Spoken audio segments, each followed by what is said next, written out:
So I'll jump into section 4.4, and we need to remember something from section 4.3, specifically how to reduce a radical with a letter. And in section 4.3, we did some problems that looked more or less like this. And to get rid of the radical, we simply just divided the index into the exponent, and we simplified. All the problems we did in section 4.3, when we did this division, we weren't left with a fraction. But it can happen that you're left with a fraction. If I would have given something like this problem in section 4.3, and I asked you to reduce it, you could reduce it exactly the same way by just taking the exponent and dividing it by the index. This is actually a skill that we're going to need for a chunk of the problems that we do today, and maybe I'll make it the first chunk of problems just because it just fits so nicely.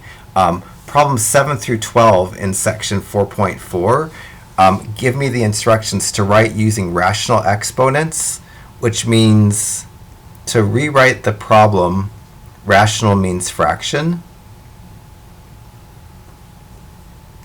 so that it has a fraction exponent rather than the radical symbol. And I'm going to use exactly this technique, and I'm going to formalize it with a rule. There's a rule that says if we have the nth root of some radical,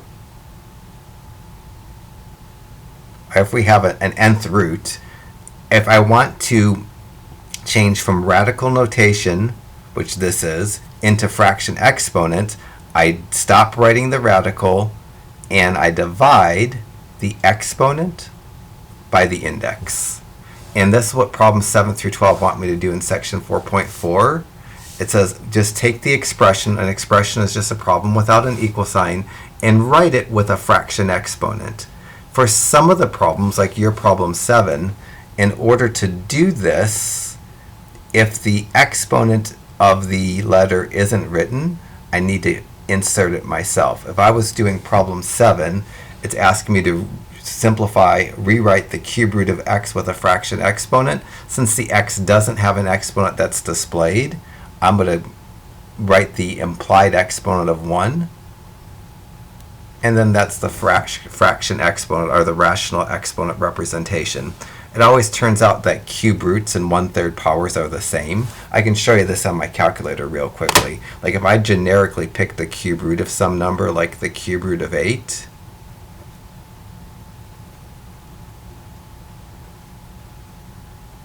the fraction exponent of the cube root of 8 would be 8 to the 1/3 power, because if I have a cube root, I could change the cube root into a fraction exponent by not writing the cube root sign, but dividing the exponent of any number or letter under the radical by the index of 3. So if on my calculator I did cube root of 8, you'd see that that equals to 2.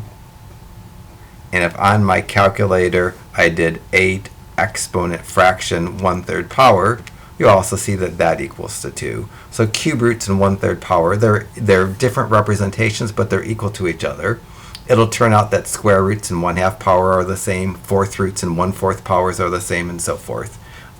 For the problems 7 through 12 in section 4.4, I'm just asked to take something and write it with a fraction exponent. Rational is another name for fraction. And instead of radical notations, it says doesn't simplify. If I was doing problem 8, hopefully this is big enough, I'll rewrite it just to make sure you can see it. I'm just going to do the process to make a fraction exponent out of a radical. I don't have to simplify that, but that fraction's so easy to simplify. My answer to problem 8, this fourth root of y squared is equal to y to the 2/4 power, and simplified is y to the 1/2 power. My instructions say don't simplify, but I'd probably simplify it just naturally. For our problems 9 and 10, your problem 9 is 3 times the square root of x. You're going to need to make it 3 times the square root of x to the first power. That 3 is a coefficient, it is not a cube root.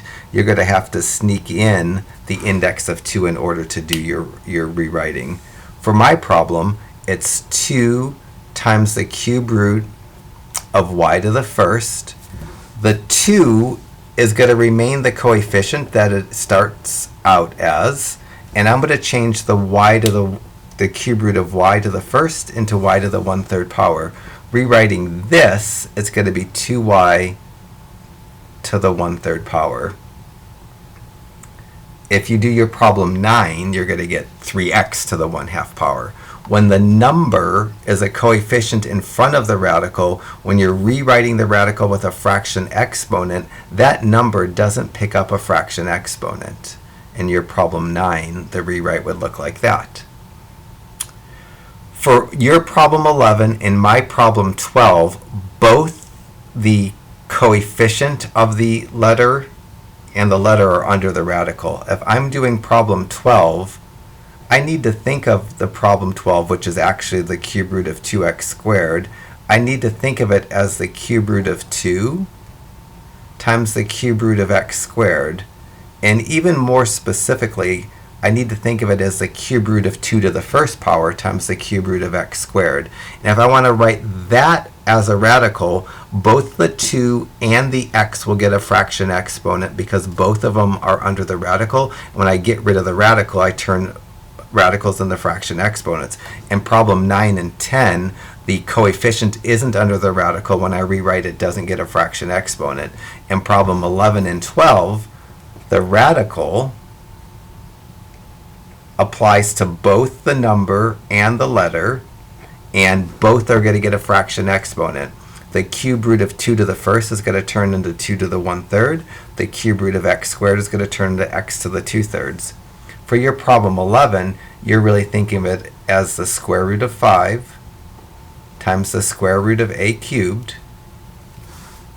The 5 has an exponent of 1 that's assumed but not written but needed now. The index is assumed to be a 2 but not written, but it's needed.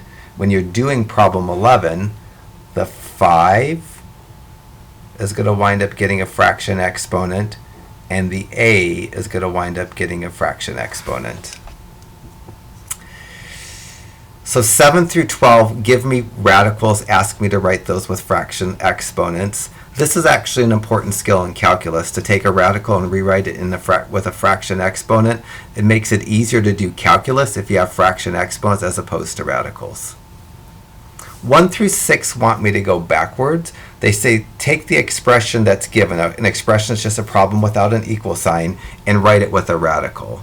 I'm just going to do exactly the opposite. I'm going to write problem 1 down just in case it's not readable, but I'm not going to do it. I'm going to write problem 2 with a radical.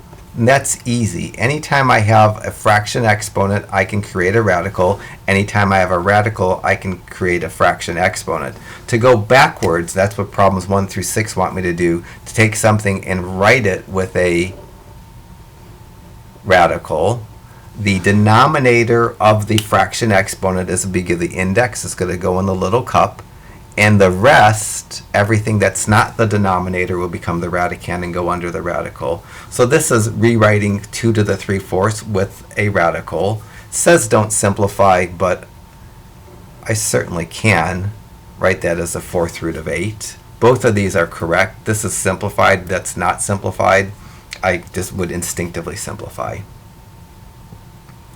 I'll write 3 bigger just in case the glare is getting to me and you can't see it.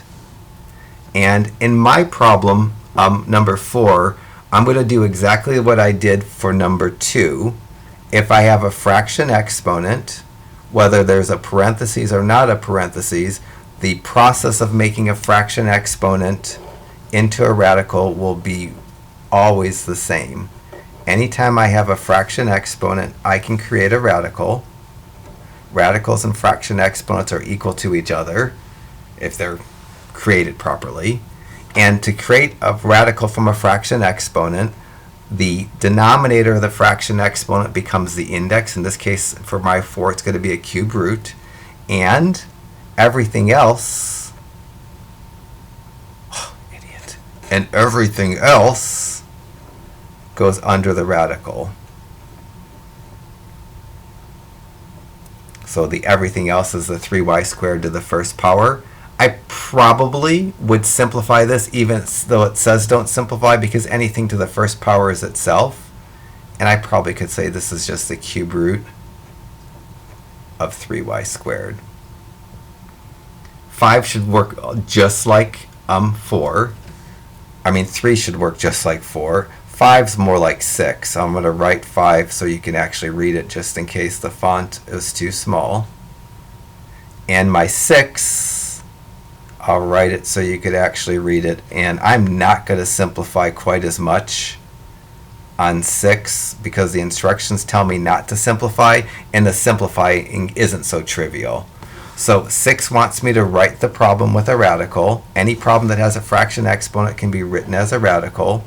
The radicand, the stuff that goes under the radical, is everything but the denominator of the fraction exponent. And the only thing outside the radical is going to be the index, in this case the denominator of the fraction exponent. Everything else goes under the radical in exactly the form that it was given to me in. That I can simplify, that parentheses. This is an acceptable answer for problem 6. And I'm taking the do not simplify very literally, and I'm not simplifying that. But I could make this 2 cubed, x cubed, y cubed, 3 cubed, z to the 6th. 2 cubed is 8, 3 cubed is 27. I could simplify that if I was asked to, but I'm not going to. So you should be able to do 1, 3, and 5 just fine, I hope. So we'll keep trudging through this. This is definitely going to be a two-parter. The next problems 13 through 30 could probably do on my calculator because they don't have any letters, but I'm going to do them as best as I can by hand. And what I'm going to do for any of the problems between 13 and 30, if they have a negative exponent, first I'm going to make the negative exponent positive.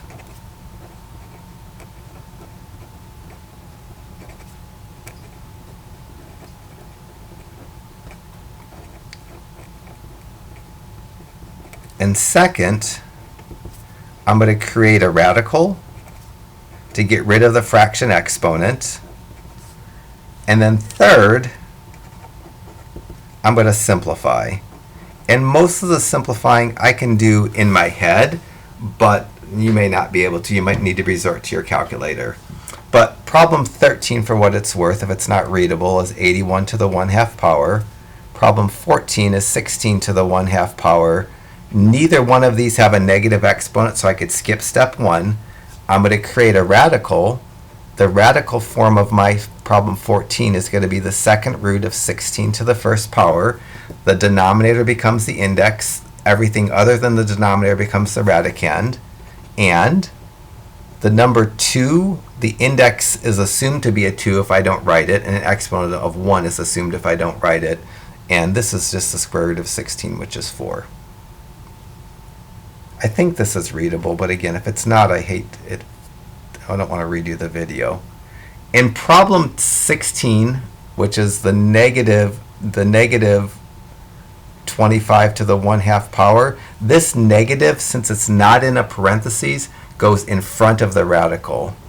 So it goes, if the negative's in a parentheses, it goes under the radical. If a negative is not in a parentheses, it goes in front of the radical. So I'm going to write this. I'm going to write a negative sign in front of a radical because the negative is not in a parentheses. And then the radical part, the 2, is going to be the index, and the 25 to the first is going to be the radicand. So this is really just the negative square root of 25. And the square root of 25 is naturally 5. I'm just going to keep the negative in front of it. I can show you on my calculator that this is correct. If I enter negative 25 exponent fraction 1/2 power, it'll show me that that equals to negative 5. So I did it properly, and maybe could have got a little more detailed with my math, but I think it was kind of adequate what I did. 17 wants you to do 27 to the 2/3 power, and 18 wants me to do 64 to the 4/3 power. I'm going to write this as a radical, so the denominator becomes the index and everything else becomes the radicand. There's two ways to go about doing this. I could either do the exponent first, which would be 64 to the fourth power. Oh my gosh. And get the cube root of 116,717,216, and then cube root that. So do the exponent first and then cube root the 16,777,216, and that's going to give me 256. That's not a desirable way to do this. When I have a radical and an exponent under the radical, I could either do the exponent first and then apply the radical, or I could do the radical first and then apply the exponent. So what I could have done is I could have first done the cube root of 64. So instead of doing 64 to the fourth power, I could cube root the 64 and then apply the fourth power. So my choice was fourth power, get that giant number, then cube root, needed my calculator, or I can cube root, then fourth power. They both will give the same answer. This one keeps the number smaller. I could actually do it in my head because I know that the cube root of 64 is 4. I also know that 4 to the fourth power is 256. Generally, if I'm asked to reduce a radical and I don't have technology at my fingertips, I do the radical first and then the exponent second. If there's both an exponent and a radical, keeps the number smaller. You should be able to do, hopefully, 17. 19, yeah, I'm just going to write it down so it's readable, is kind of the twin to 20. On 20, it's the first one that has a negative exponent. This is the first time I'm going to need my rule to make the negative exponent positive. I'm going to make my negative exponent positive by creating a fraction with a 1 in the numerator. The negative exponent term is going to go down to the denominator. Now I'm going to create a radical. The radical form of 8 to the 1/3 is the cube root of 8 to the first. And that's just the cube root of 8, and that I know in my head is just 2. You can catch that on your calculator if you don't know the cube root of 8. You can just do shift cube root of 8 or however your calculator does cube roots. 21 is 32 to the negative 2/5 power. 22 is 49 to the negative 3/2 power. Essentially the same problem, just different numbers. I'm going to use the steps that I need here. First, I'm going to make the negative exponent positive by creating a fraction with a 1 in the numerator and the negative exponent in the denominator. Now I'm going to create a radical. It's going to be the second root of 49 cubed. And when I get down to the denominator, it's probably going to be easier, but I would have choice on my denominator to do the second root of 49 cubed. I have two choices. I could cube first the 49, and 49 cubed is 117,649. And then I can square root the square root of 117,649, and that would give me 343 for the denominator. So that would be cubing first, square rooting second. The alternate approach would be to square root the 49 first. I don't need my calculator to square root 49. The square root of 49 is 7. And then I can cube the 7. And 7 cubed is 343. So when we're dealing with radicals that have exponents under them, I have flexibility when I go to simplify. I could do the exponent first and then apply the radical, or I could do the radical first and then apply the exponent. I generally do this strategy because it keeps the numbers smaller, but they both give exactly the same end result, so it's kind of up to you. 23 is 2 times 36 to the negative 1/2 power. 24 is 3 times 8 to the negative 1/3 power. I need to make my negative exponent positive, and I'm going to create a fraction to make the negative exponent positive. I'm going to move my term with my negative exponent to the denominator of my fraction. The 3, my coefficient, doesn't have a negative exponent, so it's going to stay in the numerator of my fraction. Done with the first step, made my negative exponents positive. Now I'm going to create a radical. The radical form of 8 to the 1/3 is the cube root of 8 to the first. That's just the cube root of 8, and I know the cube root of 8 is 2. So I'm just going to write this as 3 over 2. Getting close to the time where the video is going to end. Might be able to get one more problem in, but I think I'm just going to pause the video and make a part 2. So let me pause it so the video doesn't have a funky hiccup.